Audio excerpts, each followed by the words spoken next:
half ago, we got a large surge in members after the Charlie Kirk assassination and the outcry and everything regarding that. So we have a much larger organization. We have some new people. We're doing very successfully. We're growing the movement. We're getting more young people involved. I think it's really important that we do that. And we're still seeing a large deal of momentum. So I've actually brought some young Republicans here today, people like Mason, Clayton. We have Tory back there and also Dell. And so we have some young Republicans here today, including myself.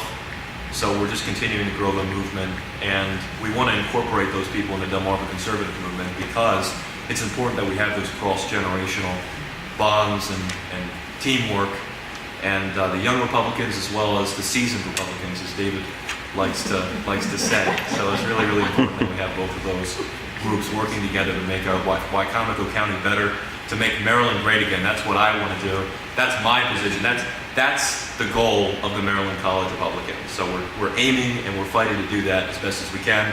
I've been working in Annapolis every now and then. I've been driving back and forth between here and Annapolis to help this guy, Bobby O'Shea, who's running for mayor. The election's coming up on November 4th, so we're hoping that goes well. But of course, I'm very excited to hear what John Myrick has to say. I've actually tabled with him many times in the past. So, I've worked with him before.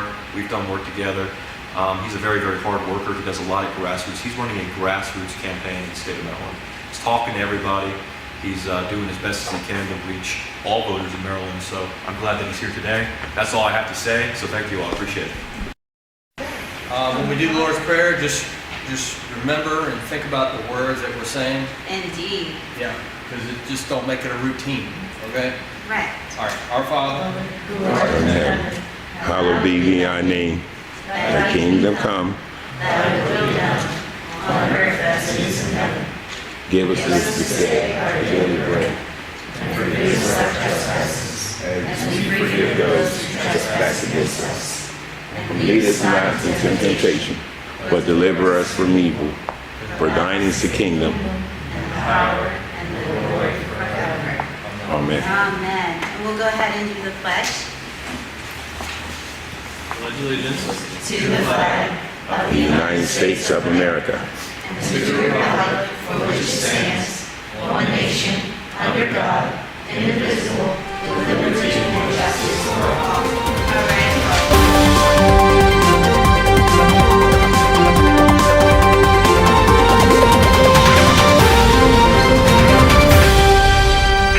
I'll say a couple of words. I did put in the agenda there that I would have a couple of words.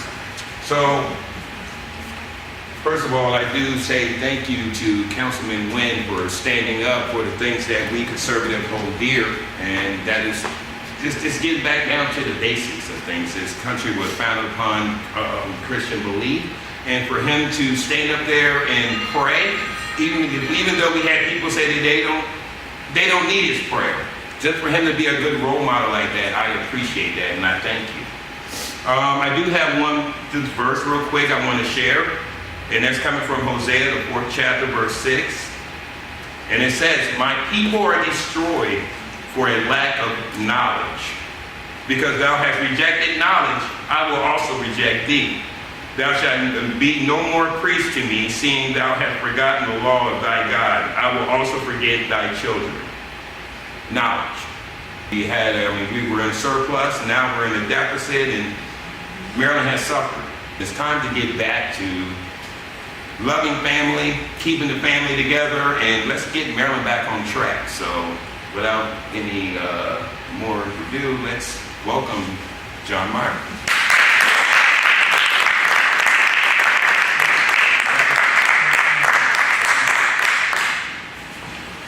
David, thank you for that warm introduction.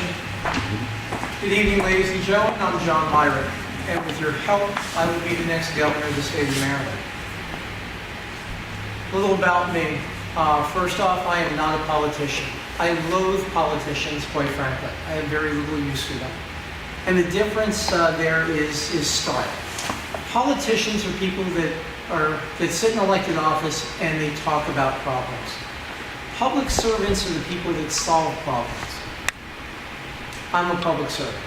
I have spent my entire adult life in the service of this country and this state. My family's been here in Maryland since 1640, so Maryland is home. I've lived all over the world. When I had the opportunity to come back here, we came home. I raised my family here. My daughter and granddaughter live in Anne Arundel County. My brother lives in the same house we grew up in Hartford County, where he raised his family. I started out my professional career as a deputy sheriff in Hartford County, protecting Marylanders in their homes at night when you're most vulnerable. I then spent 30 years as a federal counterintelligence and intelligence agent for a variety of different federal agencies. So I protected you in places that you don't even know of and can't even imagine. While I was doing that, I served 23 years in the U.S. Air Force Reserve. I flew for 10 of that out of Dover Air Force Base up in Delaware. I'm a combat decorated veteran. I've served in combat on 5 different continents. So I protected you far away from your homes as well. Why am I doing this? Because like most of you sitting here, I am absolutely fed up with the direction that the state has headed. And I don't just blame the current governor, I blame previous governors as well, quite frankly, because they've let it get this way. Maryland did not get this messed up overnight. Okay? It's been a series of decades, quite frankly. But in the past three years, we have seen a governor who doesn't care about Maryland, who is not a Marylander, a guy who claims he's a Marylander, but left Maryland when he was 4 years old and was raised in New York. A guy who claims the Maryland public education system is one of the best in the country, yet sends his children to private school in Baltimore City, and who himself attended private schools in Pennsylvania. He's never stepped foot in a Maryland public school. I'm a product of the Hartford County public school system. I got a halfway decent education, I think. I can read. I can do that. Yeah. It's time for Maryland to have a Marylander who cares about this state and run this state for us. The bottom line here is this governor has run us into the ground and is continuing to run us there and dig with both hands. He entered office in 2023 with a $5.5 billion surplus. In just 2 years, he ran us into a $3.5 billion deficit. And even the comptroller of the state of Maryland, when I asked her to her face a month and a half ago where our money went, told me she couldn't tell me because she didn't know. Like, really? Aren't you the chief financial officer of the state? Isn't your name on the checks? And you can't tell me where $9 billion taxpayer dollars went. I see that as a problem. So we did some digging. We do know where some of your money went. And remember, that's your money. Something that they forgot over in Annapolis a long time ago. They're not spending monopoly money. They're not spending their own money. They are spending your hard-earned dollars. We know this governor hired 5,000 new state employees in his first year in office. Folks, that equals $500 million in salaries alone. $500 million. We do know that last year, or actually 23, 2 state agencies overspent their budgets by $250 million apiece due to accounting errors. Accounting errors. When the governor found out about that, he should have taken some action. Instead, he did not request an audit to find out where $500 million of your tax money went. And more importantly, he didn't fire one human being. So those people who committed accounting errors are still sitting in those jobs. Now, I ran multi-billion-dollar programs for the federal government. And if one of my budget people would have walked into my office and said, "Hey, boss, got a slight problem. We overspent by $500 million. Before you got $1 billion out, I'd have fired them and had them escorted from the building." It's your money. We have a right to know where it went. We do know that last year, the state of Maryland spent $2.9 billion of your tax dollars providing services to illegal aliens. Now, I don't know about you, but I don't remember voting for that. Any of you vote for that? Yes? Yes. So there's nearly $4 billion of your money right there. Now, that doesn't account for the other $5.5 billion that we still can't seem to find, but that's $4 billion. So how did they respond to the fiscal crisis? They raised our taxes by the largest tax increase in Maryland history. And most people are like, Maryland, Maryland history, yeah, okay. No, that's 250 years, folks. We're not a new state, remember, we're one of the first ones. $1.87 billion in new taxes and fees. Any of you go to motor vehicles to try to renew your tags lately? There you go. Maryland now pays the 4th highest vehicle registration fees in the country. And states that you would expect to be more than us, like New York and California, they pay less. Illinois is the only big state that actually spends more on vehicle registrations now than Maryland. Gasoline tax. We pay the 2nd highest gasoline tax in the nation. 70 cents of every gallon you pump is taxes. Taxes. Now, for the money we're spending on that, our roads ought to be paved in gold. In my neighborhood, and I live in Prince George's County now, unfortunately, we have potholes that will swallow an SUV. So, where's our money going? Good question, right? They allegedly cut $2 billion out of the state budget last year to balance it out. They didn't cut a thing. I think the councilmen will understand this. All they did was transfer a lot of that responsibility and that money down to the states and the cities. Things like this teacher's pension plan. 2 years ago, the state paid 70%, the counties paid 30%. This year, the counties will pay 70%, and the state will pay 30%. Piggyback tax for your income tax. 50% of your state income tax is supposed to come back to the counties. This year, it's going to be 30%. They kept 20% of your money to fill their hole. And have the counties have to respond to this? The only way they can, because they still have to provide us services. The only way they can do that is property taxes. Now, in Prince George's County, they didn't raise my property tax. What they did was they raised my tax assessment. So my house is now worth $40,000 more than it was last year. When I opened that tax bill, I had to take a nitroglycerin tablet. It was ridiculous. We can do better. You deserve better. You deserve to know where your money's going. I've been a proponent for a line-by-line accounting of state and federal budgets long before there was a Doge, long before Donald Trump even thought about running for office. I've worked for the federal government for 30 years. I've seen fraud, waste, and abuse at a galactic scale.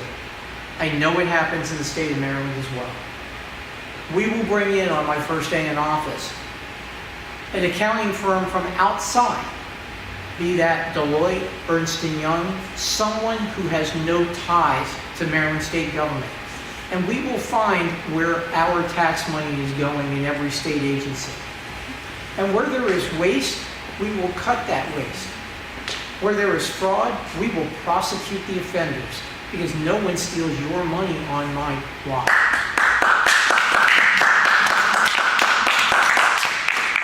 We're going to implement a couple other bills that we're going to jam through the legislature to help alleviate some of the burden on our seniors in the state of Maryland, because going across the state, I hear everywhere, I can't afford to retire here in Maryland. And that breaks my heart, quite frankly, as a Marylander. So we are going to propose a bill to make all retirement income in the state of Maryland state income tax exempt. Because you should not get penalized for living long enough to retire in Maryland. We're also going to propose that Maryland state property taxes be eliminated for any homeowner over the age of 65. Because you should not have to make a choice between paying your ridiculous electric bill now or paying your property taxes.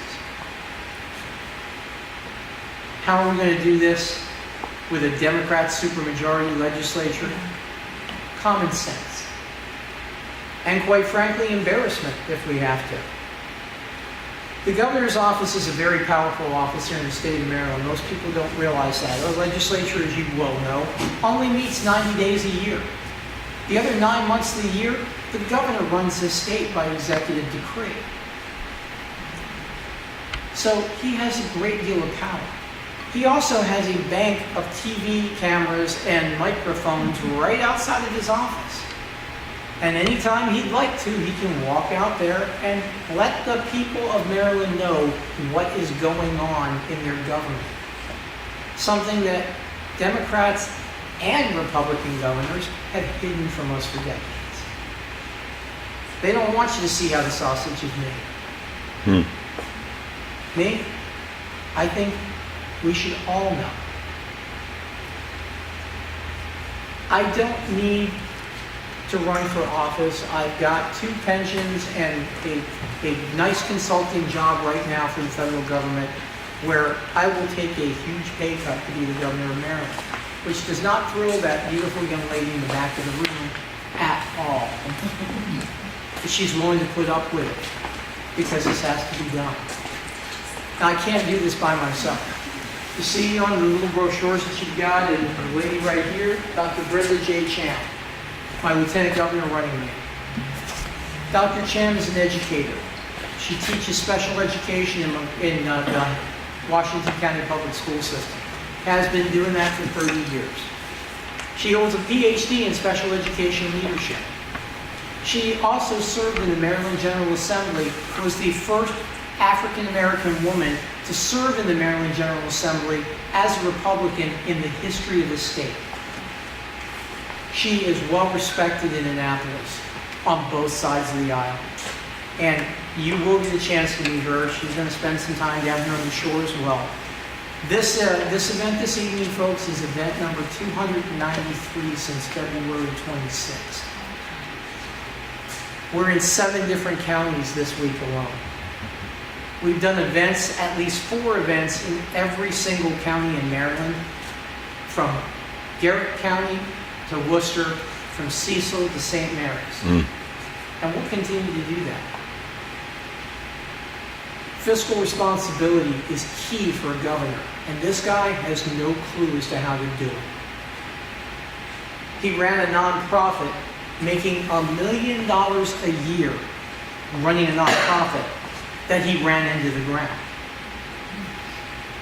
He's done the same thing with us. We can fix that. Where a lot of our money goes is the education system as well.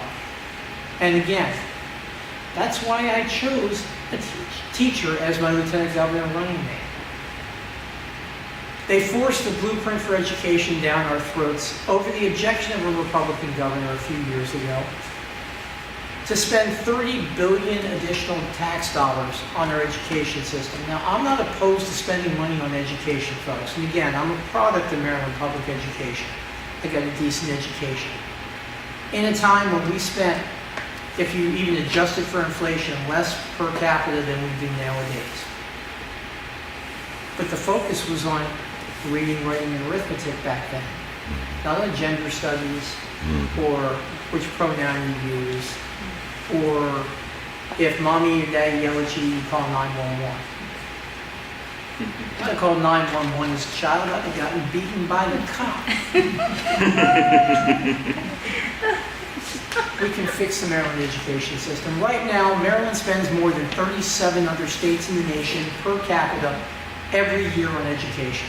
We spend about $20,000 a kid across the state. Yet our 4th and 8th graders read and do math at below the national average on a consistent basis. That's not a good return on your investment. And right now, we are robbing our children and our grandchildren of a future. Because a Maryland high school diploma is absolutely worthless if the kid can't read it. And no Maryland business wants to hire a Maryland high school graduate if they can't do math, if they can't make change for a dollar. We can fix that. It's not hard. Common sense, again. You hear me say this time and time again. It's common sense. We can do better on public safety. Colin spoke of the 287G program. I've consulted and worked with Department of Homeland Security, who is my primary customer right now, quite frankly. I've worked with the 287G program for years. It's a life-saving program, quite frankly. And it only targets the worst criminal offenders of the illegal aliens in the country. Why anybody would be opposed to that is amazing to me. These are people that prey on American citizens, and more importantly for them, they also prey on the illegal immigrant community because they know they're afraid to go to the police. So you would think everybody would want these people gone. Maryland law enforcement suffered a couple of years ago when they repealed the Law Enforcement Officers' Bill of Rights in the state of Maryland. And that was not a qualified immunity law. What that did is it gave police officers the same rights when they're accused of a crime as the perps that they arrest every day. The right to counsel, the right to remain silent. Before the LEOBR, they didn't have those rights. Maryland was the first state in the Union in 1974 to pass that. 19 other states passed similar legislation since then. 2022, Maryland was the first state in the Union to repeal that. And as a result, we can't recruit and retain highly qualified officers to save our lives. And I've heard this from chiefs of police and sheriffs from throughout the state. We can fix that. We also need to better fund our firefighters and our EMS units. Now, does anyone in this room remember when Maryland passed the law that we could have a lottery here in Maryland? I do. Anybody remember where that money was supposed to go? Education. Education and public safety. Their ads on TV had the Maryland State Police helicopter flying across there telling you how safe we were all going to get. Last year, the Maryland State Lottery brought in $1.6 billion, with a B, dollars worth of tax revenue. Anybody have any idea how much of that went to public schools and public safety? Zero. And these aren't my numbers. These are coming straight from the controller of the state of Maryland's website. All $1.6 billion went to the general fund. You remember when we passed the law to have casinos here in Maryland? Where was that money supposed to go? Public schools and public safety. $841 million last year. All of it to the general fund. Not one dime to public schools or public safety. Cannabis revenue. Love it, hate it, doesn't matter. It's Maryland law. $41 million last year. All to the general fund. The law says that money's supposed to go to public schools and public safety. But our legislators and our governor allowed that money to go where it wasn't supposed to go. Now, who's responsible for that? I squarely blame the governor. Why? Because the governor is responsible for writing the budget. And he is the final say when he signs the budget.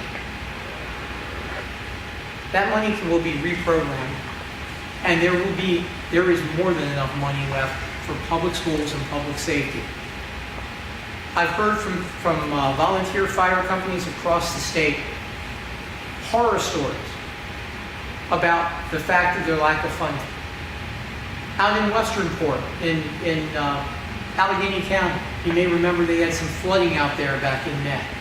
I was out there helping with the relief efforts. The chief of their fire department told me that now their ambulance crew services West Virginia, Maryland, and Pennsylvania. A 200 square mile area. They're the only ambulance there. Their ambulance doesn't have air conditioning, or didn't have air conditioning. Can you imagine that? I asked him, I said, in Maryland summers, how do you run calls? He said, very fast with the windows down. He was serious. Why? Because they couldn't get money from the state, according to him. Fortunately, we have contacts with some automotive companies out there who volunteered to replace their air conditioning system in their ambulance free of charge. So we made that happen for them. Now, I'm not the governor. Now, the governor was out there the week before I went. They told him the same thing. He smiled, did his photo op, got back in the car, and went home. In his air-conditioned car. EMS guys out in Western Maryland, out in Allegheny County, or I'm sorry, out in Garrett County, told me during a meet and greet out there that their EMS guys actually pay out of pocket to restock the ambulances after every call because they don't have money. Marylanders are going to die as a result of this. This is mismanagement of your tax money. Your money. Right. Theirs. We can fix this. Juvenile crime is a huge epidemic here in the state of Maryland as well. I hear this every day. I was in Baltimore City on Sunday. We were doing a community cleanup in the Penn North neighborhood. Now, you may have heard about Penn North. That's where all the opioid overdoses have been happening. The biggest complaint those people had about public safety up there was the lack of enforcement on juvenile crime.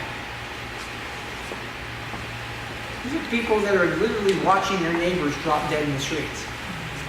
They're blaming that on juvenile crime. Why? Because our General Assembly loosened up the rules, and we have a governor who put somebody in place running the juvenile justice system for the state of Maryland who just didn't care. And as a result, you wind up with kids like the one in Baltimore City who carjacked a 13-year-old, that carjacked at gunpoint an 80-year-old woman, throwing her out of her car for the 13th time. This kid was still on the street. We can fix that. Common sense approaches. Now, I can't do this by myself. Taking back the governor's mansion, and we will, because believe me, one thing that this governor is doing for us, he is a gift from God when it comes to from a political standpoint. Because the man has not made a proper decision since he's been in office, and I don't see that changing.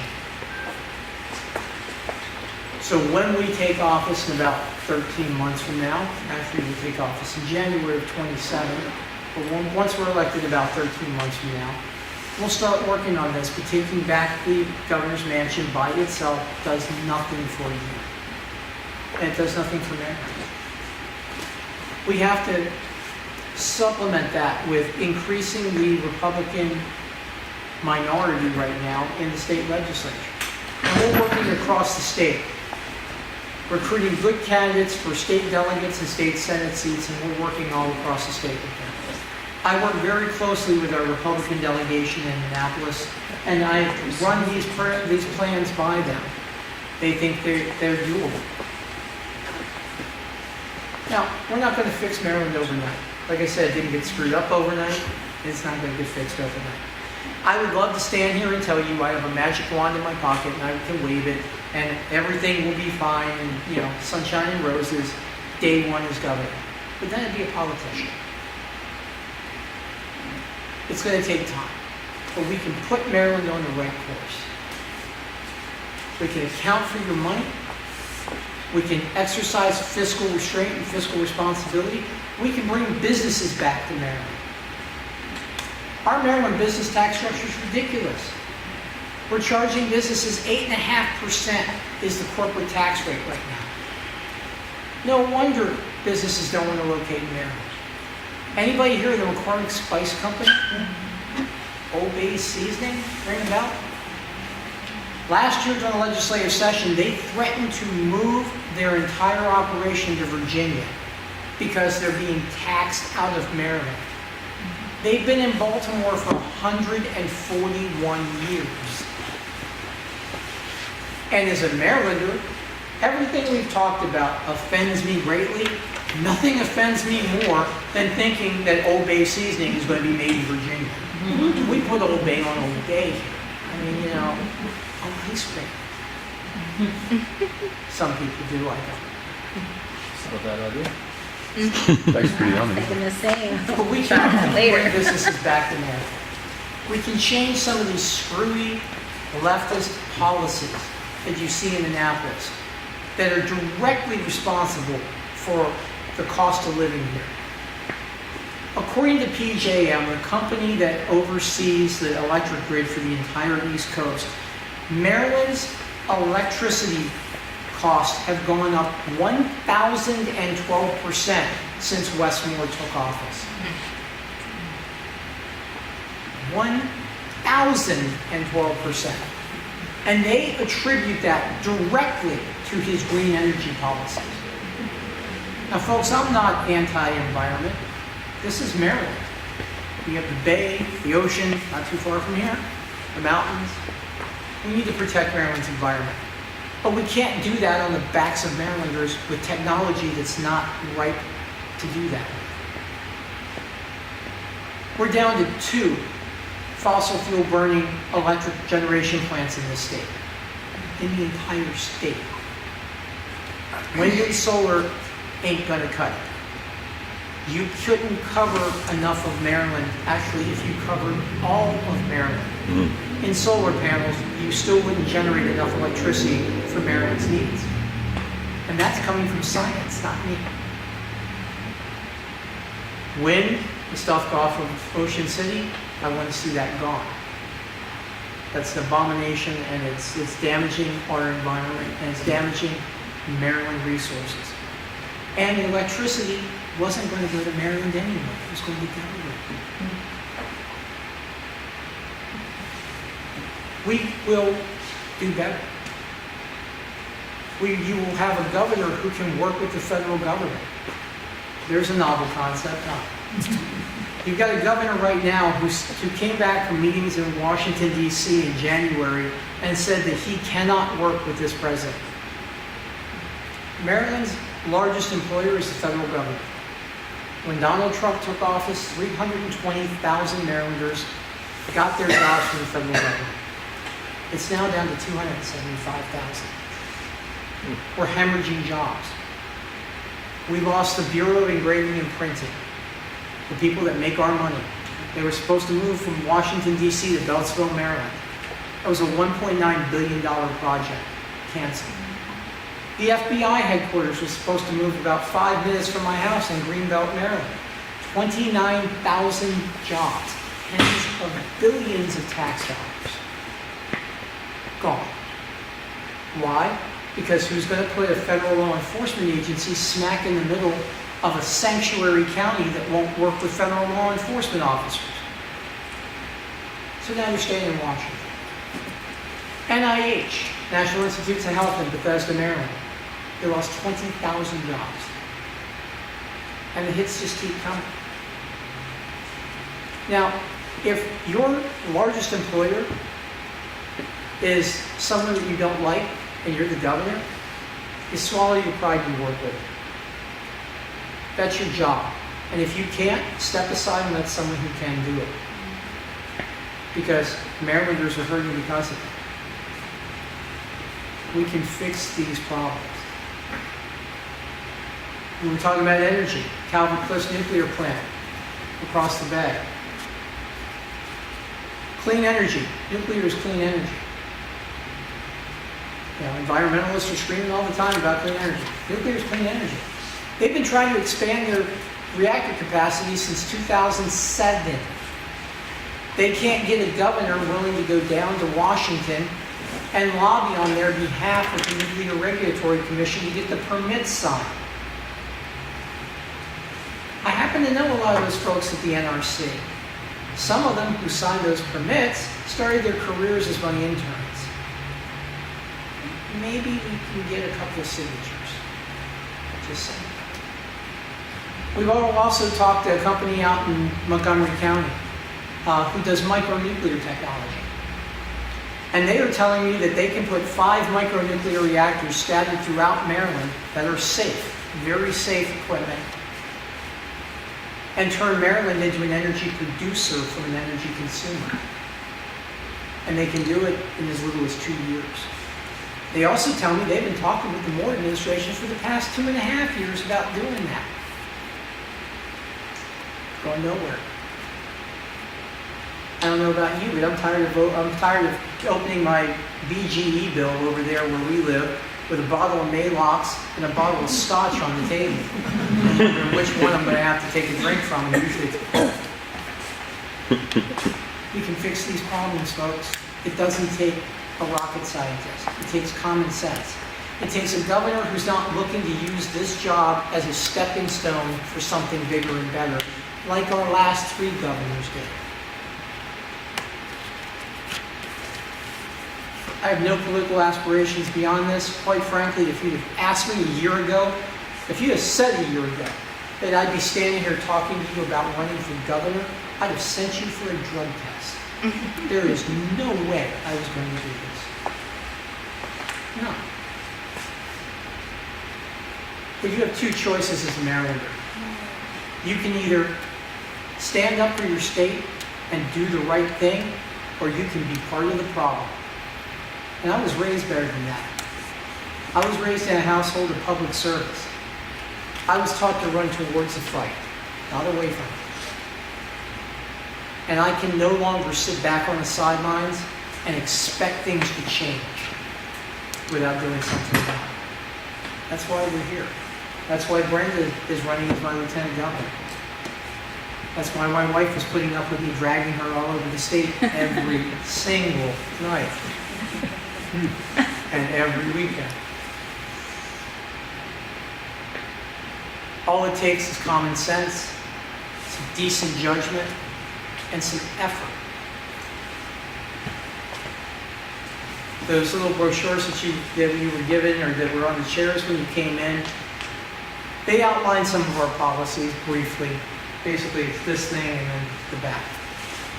The QR code on the back takes you to our website. On our website, every one of our policies and our ideas for how to fix them are excruciatingly laid out there for your reading at your convenience. There's also a comment box on that website for you to ask questions.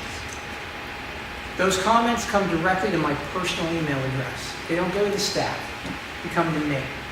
Because if you as a Maryland voter take your time to ask a question of somebody asking for your vote, don't you deserve an answer from the person asking for your vote? I think you do. And I answer every single one of them. The phone number that's on our website too, much to my wife's dismay and much to my campaign manager's dismay, is this cell phone. It's not a campaign number. It's my cell phone number. Same reason. And believe me, people have tested that out. I've gotten calls at 2:30 in the morning from people just to see if the number was real. And usually a half hour to 45 minutes later, we're done with the conversation. Because, well, now that I got you and you're awake, this is what I have a problem with. Wow. Okay. Okay, duh. Anybody call the governor's office in here anytime? For anything? Little clue. If you call the governor's office, you don't get to talk to a human being. You get a voicemail. Every single time. You get a voicemail. And you get to leave a message. Now, I've done, as I said, nearly 300 events in all 24 Maryland jurisdictions. I've talked one-on-one with about 100,000 Marylanders at this point. I've yet to talk to one who's gotten called back. That ends day 1 of our administration. You will talk to a human being when you call the governor's office. They will direct you to somebody who can help you with the issue. And if that's the lieutenant governor, you will talk with Brenda Champ. If that is the governor, you will talk to me. Because we work for you. Something those people in Annapolis forgot decades ago. It's time we made them remember. It's time you got your tax dollars worth, because Maryland deserves better. Now, I appreciate your time this evening. I appreciate you coming out. Clearly, you are concerned citizens. I invite you and I challenge you The next time they have a meeting, when you come out for the meeting, drag someone with you. A friend, a neighbor, a relative, somebody from church, a coworker. Let them learn what you know. Because the only way we are going to fix Maryland and bring it back to a Maryland we all can be proud of is if people understand that you need public servants in those elected offices. And that right now, the only way to do that is the Republican Party of the state of Maryland. We've got great people running across the state. We've got great people running down the Eastern Shore here. Support them. Help them. Campaign for them. This is your state. Take it back. Because quite frankly, I'm sick and tired of being sick and tired. And we need a governor who remembers that the state doesn't end at the Bay Bridge or at South Mountain.